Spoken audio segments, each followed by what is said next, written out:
Welcome to episode 45 of the Forward from 50 podcast, where we interview people over 50 who are pursuing new direction for their lives. It's an opportunity for men and women to tell their stories, their way, in their own words. I'm Greg Gerber, the founder of Forward from 50, and your host for today's show. Today I'm interviewing a woman from Kansas who believes grandchildren are an absolute treasure. Ruth Cowles has 7 grandchildren scattered around the world in places like Kansas, Georgia, Pennsylvania, and even Austria. The distance makes it more challenging for her to have regular contact with each of them, but it also instilled in her a passion to help grandparents have greater influence in the lives of their grandchildren. In fact, she considers it a biblical mission. Ruth feels so strongly about grandparents having influence in the lives of their grandchildren that she wrote a book to help support those vital relationships. The Grandma Club, The Joys and Challenges of Grandparenting, tells grandmothers how they can pass on a wonderful legacy by having influence that spans generations. To tell us more about her life story and how grandmothers can have a tremendous impact on the lives of their children and grandchildren, please welcome Ruth Cowles to the show. Thanks for joining me today, Ruth. I really appreciate the time. It sounds like something happened to you a few years ago that really impacted your life, and that you had a grandchild. And why don't you tell us about that and how it impacted you? I'll tell you, by now I have 7 grandchildren, and I've also had a great-grandson born this year. I just love them to pieces. We don't live near most of them. 2 of my grandchildren live in Austria. 2 of my granddaughters live in Pennsylvania. I'm in Kansas. And so, they're spread around. We have 3 of them here, although 1 is now living in Georgia. So, I just think that there's a huge opportunity for grandmothers, especially, grandfathers too, but to have influence in the lives of their grandchildren. So important. And I didn't actually ask you if I could share this, but in Psalm 78, I come from a faith perspective. So in Psalm 78, verse 4 says, "We'll tell the next generation the praiseworthy deeds of the Lord, his power and the wonders he has done." And then it goes on to say, "So the next generation will know them, even the children yet to be born. And they in turn would tell their children. Then they would put their trust in God and would not forget his deeds, but would keep his commands." And I just feel like it's so important for grandparents to pass on a legacy of faith, if they're people of faith, to the next generations, because how are they going to know if somebody doesn't tell them? That's right. And I think sometimes grandparents are too quiet about their beliefs and don't take the opportunities not to preach at the kids, but to live their life out in front of them and love them. When you're a person of faith and you believe certain things, it really is important for you to step in and share that perspective. And not to overrun the grandchildren's parents to the degree in which their parents are open to allowing you to have that purpose, that influence in the grandchildren's lives. That's true. So if the children are people of faith as well, then having grandpa and grandma sharing their faith is a second reinforcement. And then the grandchild really understands that, this is important to the people that really love me and care for me. Exactly. So you started the Grandma Club. Is that an actual website or is that something on Facebook? No, it's not actually. I love to write. And once I retired from being employed, I started writing more. And the Grandma Club is actually my 6th book. And it's really, I call it the Grandma Club because one of my friends, and I actually said this in the book, a lady stopped into my office while I was still working and told me she was so excited because she was going to be a grandmother for the first time. And so I said, "Welcome to the club." And then later on, I thought, oh, that's a good title for a book, The Grandma Club, because we're all in this stage of life where we're in this club together, this club of grandparenting our grandchildren. And so that's where the name for the book came from. So no, it's like a virtual club, Okay. That's fun. What did you do before you turned 50? My husband and I were on the mission field for years. My husband's a missionary pilot. And so we were there. I taught Bible. I was a nurse by vocation. And when we went to Africa, I fell in love with Bible teaching. and had many opportunities to do that in schools there. So that's what I did there. And then when we left Africa, I was 44 when we left Africa and became on a church staff, actually, as the minister to women on a church staff here in a local church in Olathe, where we live now. And I was there until I was 60. And then when I turned 60, I retired. And you never really leave ministry. You just change locations. Yeah, I'm teaching. I teach 3 Bible classes a week in women's Bible studies and write. And I blog. I try to do inspirational blogs twice a month. And yeah, so between that and partnering with my husband to try to be available to him and our children and our grandchildren, life is very full. I can and imagine. It's good. It sounds It's good. It would be really challenging, I would think, to be teaching Bible classes in a foreign country. Did the people share the language that you were communicating with, or was that an additional challenge to overcome that language barrier? That's a good question. English was being taught there in the schools, and I taught all in English. So praise God, because it's much easier if you're teaching in your own mother tongue. Yeah, and the schools actually much different from many places, many countries. The schools there were open to having religious instruction.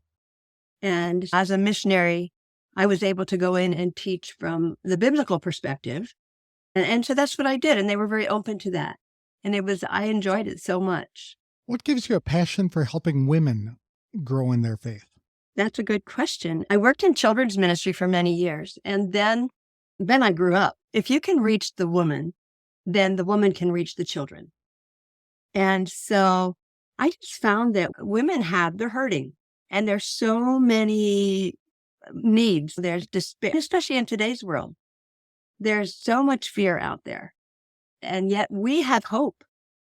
And to be able to offer that hope to women who can then guide their children. Yeah. I don't know if that answered your question, but it does indeed. And women can also have an influence on their husbands. Absolutely. Even if their husbands aren't believers yet. Absolutely. Yes. So you help them overcome their fears? Is that what you're trying to do, and get a God perspective of their life? Don't you think, in my opinion, it's a lot about our focus. Where are we? First of all, what voices are we listening to? And secondly, what are we focusing on? If we're looking around us at all the chaos and the problems, and if we're head down all the time, we are going to be fearful, right? But if we're in the Bible, and I love the Bible, I love the Lord, I'm a born again believer. And if we know him and we're in his word, we don't have to be looking down all the time.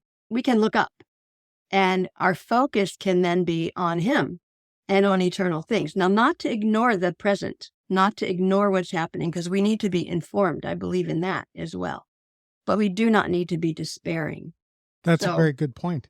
It's so dark in some parts of the world, and even in our country, and even in our lives, that any light really shines and is really noticeable. So when grandma is the light for the family, it can have a tremendous effect in energizing everybody else.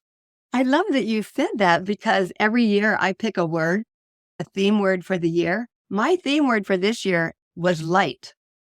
And so great that you really came in on that. Yes, light. That's my word for the year. The light overcomes the darkness that people have and the despair, and especially for our kids.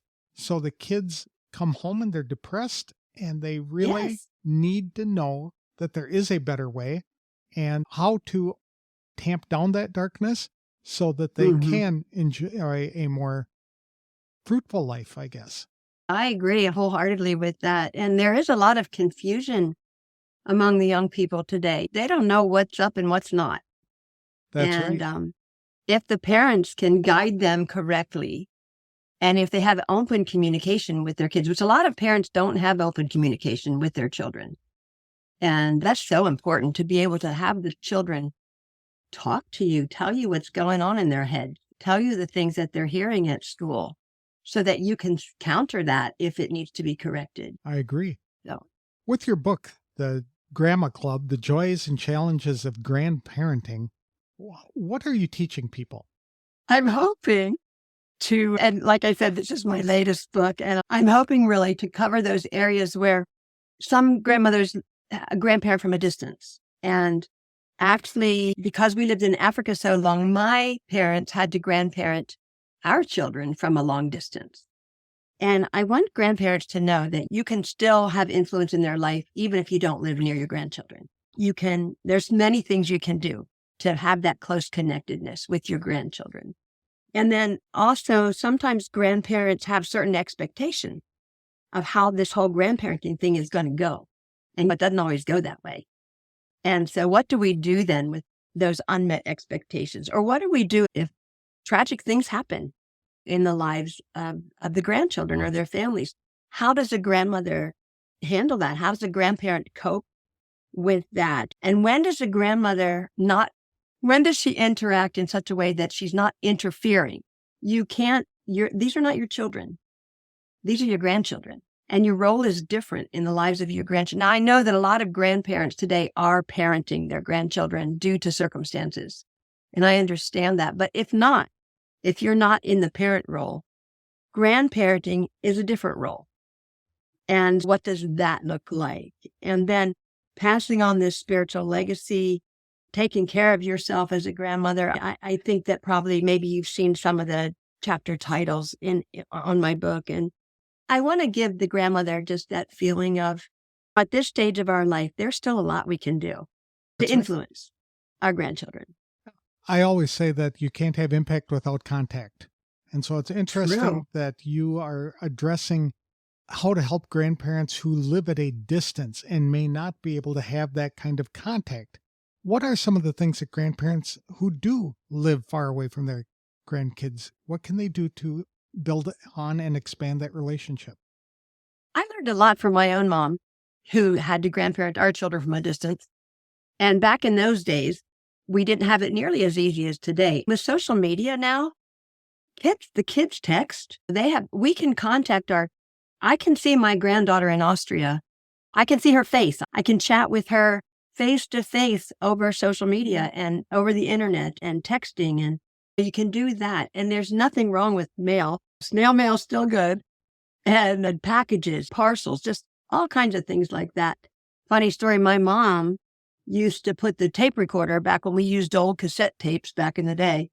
She used to dig out the cassette tape player. She'd put it on the dining room table at home and put a tape in there. And whenever the family gathered for a family meal, my brothers and their families, she would say, now Ruthie's not here with us, so let's include the family. And she'd push the button on the tape recorder and they would all talk to us while we'd hear the clanking of the forks but we were part of that. She made us always be part of what was happening in the family. Now you can put Zoom on and you can have these kind of things. I've played games on Zoom live face to face with my grandchildren in Pennsylvania. I've thrown the dice and showed them, they let them see what my dice looks like and they throw theirs. And, there's so many things you could do at a distance. Today makes it easy. How old are your grandkids? Right now, my two oldest ones are 20. And then I have one that just turned 19 and I have one that's 18. I have two boys that are 15 and then the youngest is 9. Okay. And then the great grandbaby is just, I think, 4 months now. So a little too young to be texting you at this point. Yeah, a little too young. Yeah. But I can text his mama, who's my granddaughter, My oldest grandchild just turned 10. And so she has her phone on a watch. And so we can communicate that way every now and again. But most of my grandkids are not even 5 yet. So it's hard for me to be able to text them. But still, I will have those Zoom connections with them where we'll just get together and share a face-to-face meeting just for a couple of minutes. Yes. And it's important they see your face because when they see your face, and before we had the social media thing, we would exchange pictures like photographs. The reason being, then when you actually have, they know your face, Right. So I think these long-distance grandparents, it's important that their grandchildren know what they look like. They see them, they know they're real people who love them. And then when they're together, there's some familiarity there, which is good. You're right. When they see me, it's Grandpa. And they keep calling me Bappa and things like that whenever we're talking. And even on the phone when it might not be video. If I'm on the phone and their mother is showing who she's talking to and my face is there, they know Yeah. instantly who it is and they can start carrying on a conversation because they know who's on the other end of that phone. Yeah, it's great. When my grandson was young, you can buy these recordable books like Hallmark and different ones have recordable books. So when he was young, he's the one that lives in Austria, along with my granddaughter. And so we would do recordable books so that he could hear us over and over again as he would flip the pages of the storybook. Our voices were there, so they were familiar to him. And I just enjoyed that too. So that's a cool gift idea. With Christmas Yeah. coming up, people should be able to get the recordable books and share messages and read stories to their grandkids. That's great. Yeah.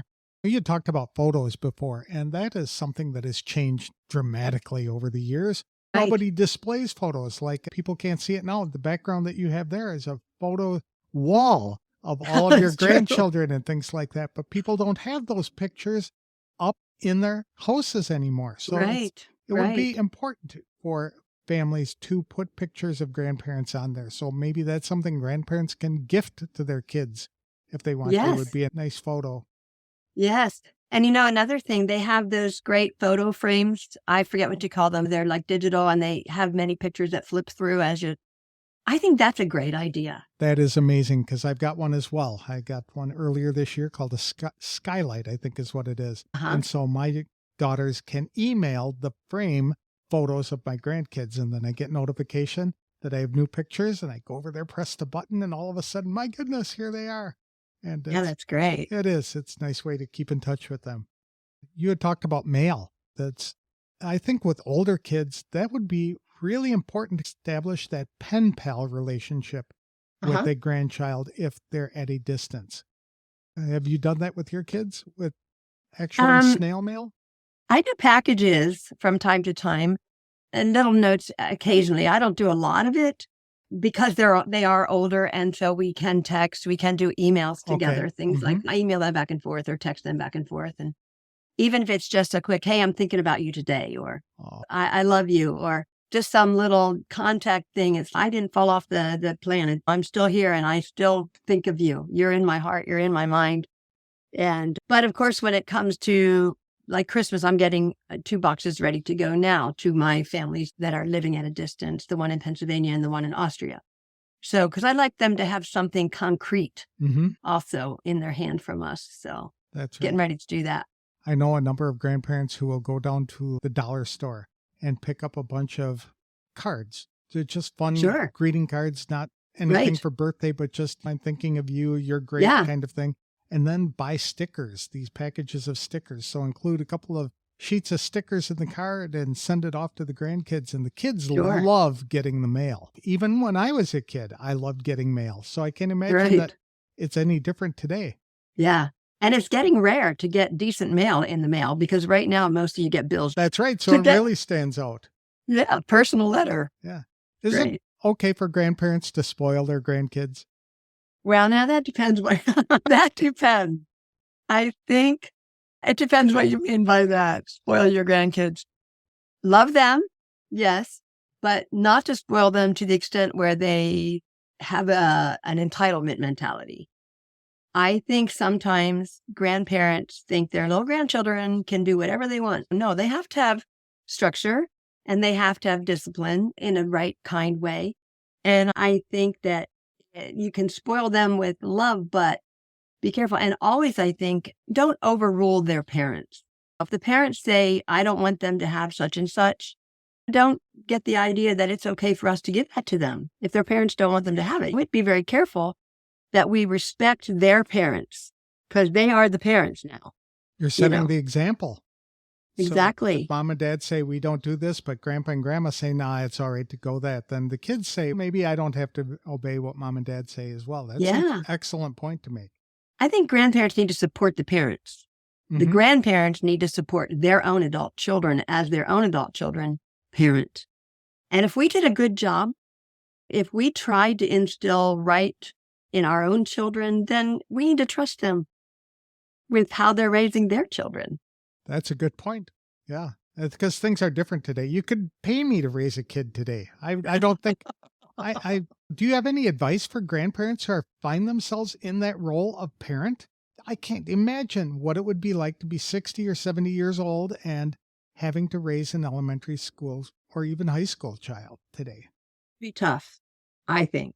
It'd be really tough because the world in which children are being raised today is different than the world in which we raised our children. So a lot of prayer, I think, and support. I think grandparents who are raising their grandchildren need to have a support system in place, whether it be a good church, a structure of family or friends or support around them who can help them. Because honestly, the older we get tired, we don't have the energy we used to have when we were raising our own children. And I think that we need to reach out and ask for help if we need it. I think sometimes we think that we don't need to, we shouldn't ask for help. No, sometimes we need to ask for help. And then when it's offered, receive it. Exactly. In your book, you talked about the joys of grandparenting. What are some of the ones that really stood out to you? Oh my goodness. One of my friends who I quote in this book also said, I think my grandchildren think grandma can do no wrong, that grandchildren just naturally tend to gravitate toward their grandparents and love them. And if that is returned, if that same love and acceptance, it can be a wonderful relationship. When my first granddaughter was born, she lived in Pennsylvania, but within a month, my second granddaughter was born here in Olathe, where we live. And even when she was little, before preschool, I would take her out on Friday mornings for breakfast and sit her in a little high chair. I just wanted to establish from early on a relationship with her. And I would take pictures and I would make her picture books of her outings with BB. That's what they call me. And I love that. And now she's the one who has her child and our first grandson.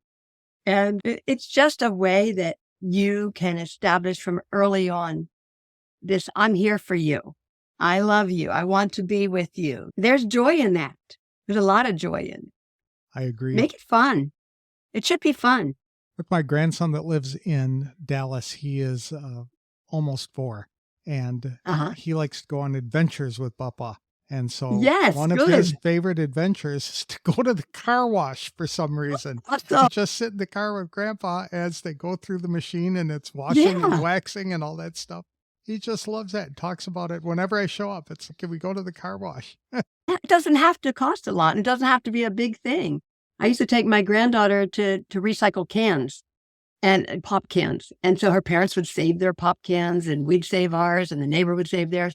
And we'd take a bag there to where the big truck is and they'd have it's a simple little thing. Or take them to the fire station to see the fire trucks or to the dairy to see the cows. It doesn't have to cost a lot. It's just time. You're investing time. What are some of the challenges of being a grandparent? I think knowing when to butt in and when to bow out, when you can, that's one of the chapters in the book, but sometimes your grandchildren are not being raised maybe in exactly the same way as you think is the right way. And do you say something or do you not? Is it really detrimental to their health or well-being? Or can you let it go and just say, this is how the parents prefer and it's okay. It's not hurting the child. Just because it's not my idea doesn't mean it's wrong. Mm-hmm. I think that's a challenge, knowing when to speak up and when not to. I think it's also a challenge when the family, things like divorce or things that happen in the family that affect your grandchildren deeply, that can be a challenging time for the grandparents for lots of reasons. Or when the grandchildren get older and they start making decisions that maybe you don't think are wise ones, and maybe they're not. Maybe they're headed down a path that looks like they're headed for trouble. That can be a challenge for a grandmother. How do you address that? And how do you address that in such a way that you draw your grandchildren close, you don't push them away, and yet you're able to help maybe give them some direction? That's a challenge right there. And then another challenge would be, of course, if there's a falling out. Sometimes there's a falling out between the grandchild's parent and yourself for whatever the reason. And if that happens, that's devastating to a grandparent. And what do you do to try to reconcile with the grandchildren's parents, your own child and your in-law, how do you bring that reconciliation about in a good way so that you can still have this connectedness to your grandchildren? That's a challenge. You're right. There's a lot of challenges in grandparenting. That is a tragic situation when the grandchildren are pawns in divorce games. Right. I know of a grandfather who was devastated because his son was divorced and the child was living with his ex-wife, and the ex-wife would not allow the child to have any contact with his husband's extended family, or the boy's extended family. And that went on for 4 years. But through the power of prayer, eventually she caved in and allowed the contact to resume and the relationship to flourish again. And I thought, praise really God for that. Yeah. That can be so hard. And it's hard too when you watch your own kids going down the wrong path, making the same mistakes that you did, that you caused you so much pain in your life. Do you need permission from them to be able to butt in that? Or how do you segue into conversations that might be difficult? I think a lot depends on how much conversation you've had up to that point when things were going well. How much involvement did you have with them? How open were they chatting with you? How have you spent any time together before that? Because I think a bad mistake is to not have a lot of interaction until they do something wrong. Right. In your opinion, it's wrong. And then you go for them and tell them what they're doing wrong. No, you have to have had that relationship already to where you can hear each other and not be critical. I think a lot of times as we age, I think sometimes I'm sorry to say it this way, but I think sometimes as we age, we can become critical and abrupt and not very loving or understanding. And that just drives them further away. I believe that. We need to earn that right to be able to have these conversations about the hard things. That's a good point. If you were always to come in when they're doing something wrong, who's going to want to talk to people who are always pointing out the flaws that they do in their life, right? Exactly. Yeah. One of the other challenges that I see a lot of grandparents having comes to matters of faith, where they are very spiritual. They've got a good relationship with God, but their child may not. And therefore, the grandchildren have no idea about that. Yeah. What should they be sharing their faith, or how can they share their faith in a way that would honor their parents as well? That's very hard. It's very hard. I have a situation right now I know of where the grandmother has been told very clearly, do not talk about Jesus to our children, to your grandchildren. We don't want them to hear about that. And that's heartbreaking because this grandmother, it's her faith. This is her life. She lives this out. And so I would say, and as I've talked with her, prayer, there's a lot of prayer about that, a lot of prayer for softening of hearts. I think that God can soften even the hardest heart. But also this grandmother faced this thing about, she has, like in her house, she might have a picture on the wall that might have a scripture verse on it or something. It's just part of her home decor. And she's like, when my granddaughter's over here, she sees that. Do I need to take that down? No, of course you don't need to take that down. This is your home. This is part of your natural decor. You're not plastering verses everywhere, and you're not. But when she comes and she sees that this home is a home, it's peaceful. You have that love for her. It's evident there's something on your wall that speaks of truth. These are just small ways. And I think the biggest thing, though, is prayer. Pray. And I've suggested in the book that you might want to invite the parents who are opposed to your faith. You might want to invite them and say, we're having a special thing at church. Would you like to come and bring the children? And if they say no, that's okay. Don't go around their back and invite the kids without them first okaying, because you are just driving a wedge between their parents and yourself. And you don't want to do that. God wants these children. If he wants them to know about your faith, he's going to make a way. That's a very good way to notice that. I would imagine it's also a problem when the grandkids are like spending a weekend with Grandpa and Grandma, and Grandpa and Grandma, part of their weekend routine is to go to church. That could cause some problems, I would think. Have you ever encountered any people like that who have been told, no, I don't want you to take my grandkids to church, and therefore the grandparents don't go to church that weekend. That can be tricky. I think that if your children know that you go to church on Sunday and is a part of your habit, it's a part of your pattern, you're accustomed to do it, then they're going to have an expectation maybe that their children might end up in church against their. I think that's a conversation that needs to happen. I agree. Before that weekend. The grandparent needs to say to the parent, we do go to church on Sunday. Is that okay with you that we take the children? And if they say no, then there's going to have to be some arrangement made. Either the children go home Saturday night, or the parents pick them up Sunday morning, or the grandparents say, okay, fine, then we won't go this week. But they have to talk about it. That's a good point. What are the other books that you've written? The one that's really dear on my heart too is this one called Bringing Mother Home. And it's about my journey with my mom through her dementia. And as caregiver for her, we brought her here from Pennsylvania, and she lived with us for the last several months, last half year of her life. And just these women and men who are caregiving for another family member, they need to know that it's okay that sometimes you feel frustrated. That's okay that sometimes you have to acknowledge that things don't always go the way you hope. And so this book is really written to give hope. It's really just my story of my time with my mom until the Lord took her home. And then we're caregivers for my husband's mother. And she did not live with us, but she was 1.5 miles away. We brought her up from South Carolina. And again, her situation was different, but she required a lot from us, a lot of care every day. And I was also with her when she went to heaven. And it was a privilege, but it wasn't always easy.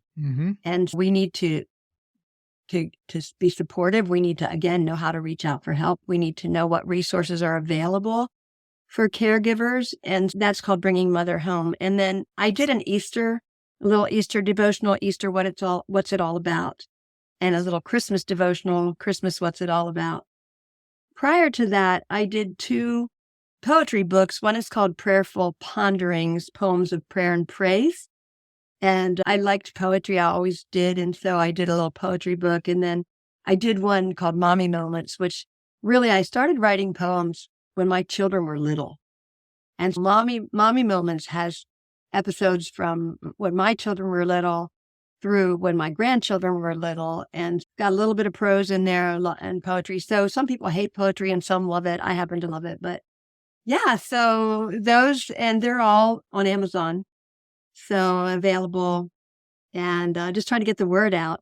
My goal is really to there's a lot of joy in knowing the Lord, and just to get the gospel out there and open people's eyes to the truth of Scripture. And a lot of times the holidays are so commercialized that there's not much spiritual impact in a lot of homes. And so these just short little books, the Easter book and the Christmas book, just some devotionals in there about the holidays. And that's been fun. What prompted you to start writing?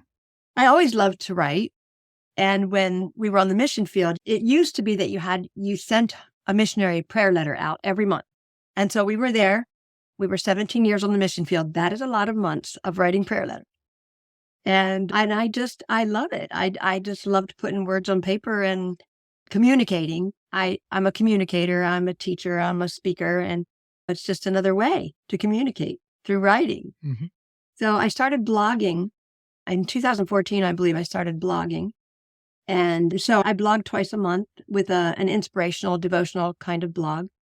And then I send out I just started this year sending out a monthly e-newsletter, basically to those who are interested in my writing. That goes out once a month. So those are 3 online kind of writing things I do. I can't really tell you what started it. Okay. I just always liked to write. A lot of people would probably enjoy doing that, starting a blog and sending out a newsletter and things like that. Did you get special training for that?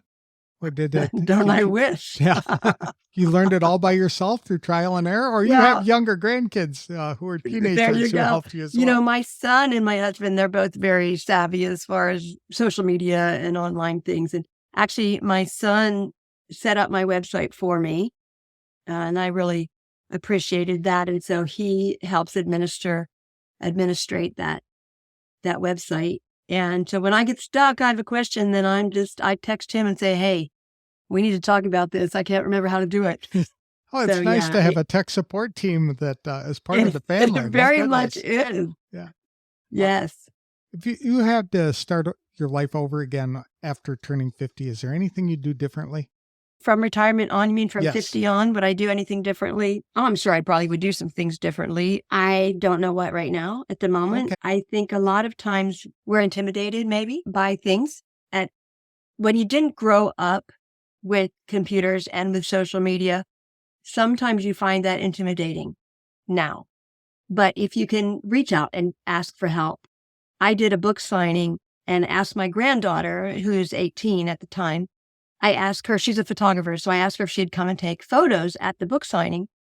And it was interesting because one of the ladies there wanted to pay with Venmo. Okay. I have it, and I had the little square thing where she could go in and pay. She wanted to pay with a credit card, not Venmo, a credit card. And I had the little square that I never even used and didn't even know what to do with it.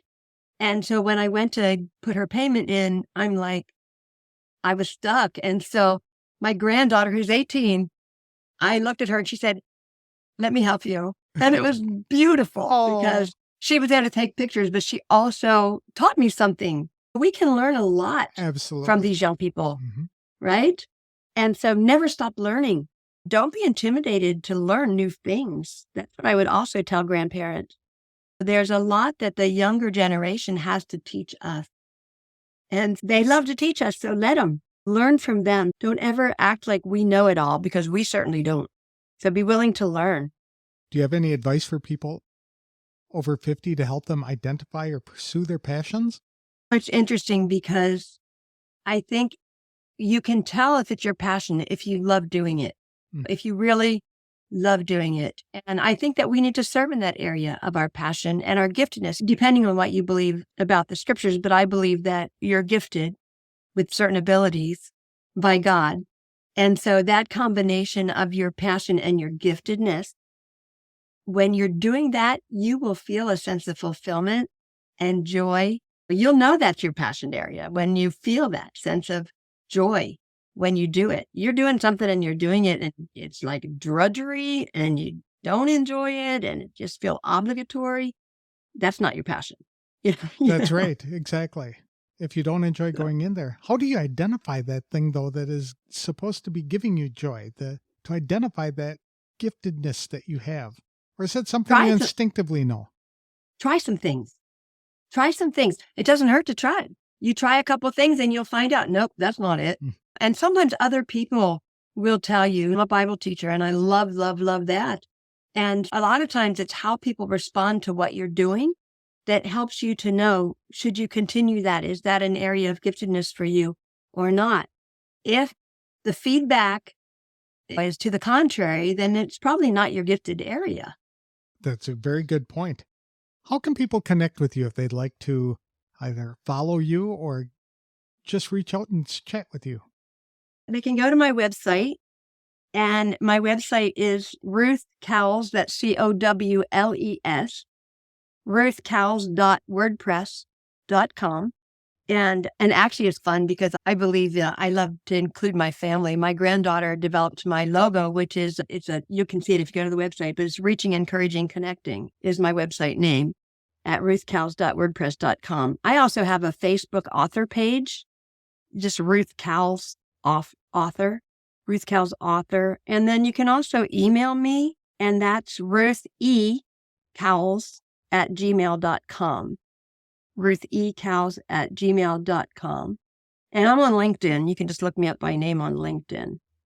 You could also go onto Amazon and just type in Google Ruth Cowles books, and then they'll come up and that'll show there. And I have an author page on Amazon as well. Multiple ways to connect. I'll be sure to link to all. It's the age in which we live, right? It's all social media. I'll be sure to link to all of those. Thank you. Thank you. Do you know what?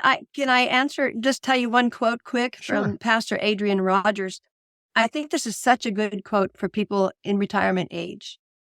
that he said, and it wasn't about that, but he said, it's always too soon to quit. It's never too late to start. Grandparents, retirees, it is never too late to start. Put your foot out there and get moving. Start. The entire premise behind Forward from 50. And I think it's great. Thanks for doing it. Thank you for sharing your story with us today, Ruth. I really appreciate it. It's my pleasure. Thank you. There's no question that grandmothers like Ruth Cowles can influence the lives of their grandchildren as well as their adult children. Ruth's book, The Grandma Club, The Joys and Challenges of Grandparenting, helps grandparents set good expectations for those relationships. With family often scattered far and wide, Ruth shows how to maintain thriving relationships even from a distance. After all, she even plays board games with her grandchildren via Zoom. She said it's very important that grandchildren be able to see their grandparents' faces. That way there's already a comfortable familiarity when face-to-face meetings take place. Ruth applied a lot of wisdom in answering the question whether grandparents should spoil their grandchildren. They certainly don't want to instill an entitlement mentality in the youngsters. Yet she was very clear of the dangers of grandparents ignoring a parent's direction or overruling a decision. It doesn't take too many episodes of overruling a parent to create friction in a relationship.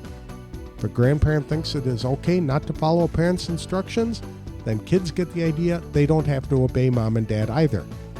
Ruth also provided some great advice regarding when to butt into a situation as well as knowing when to bow out.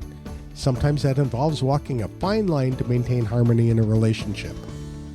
The Grandma Club isn't the only book Ruth has written.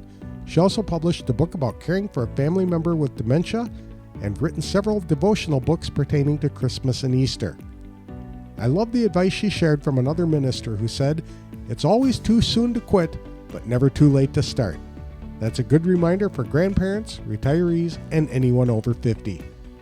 People can connect with Ruth by visiting ruthcowles.wordpress.com, looking for her author page on Facebook, LinkedIn, and Amazon, or emailing her at ruthcowles@gmail.com. That's all I have for this week's show. If you'd like help in identifying a purpose for your life or to get help in planning your next steps, I'm offering a complimentary brainstorming session to members of the Forward from 50 Facebook community.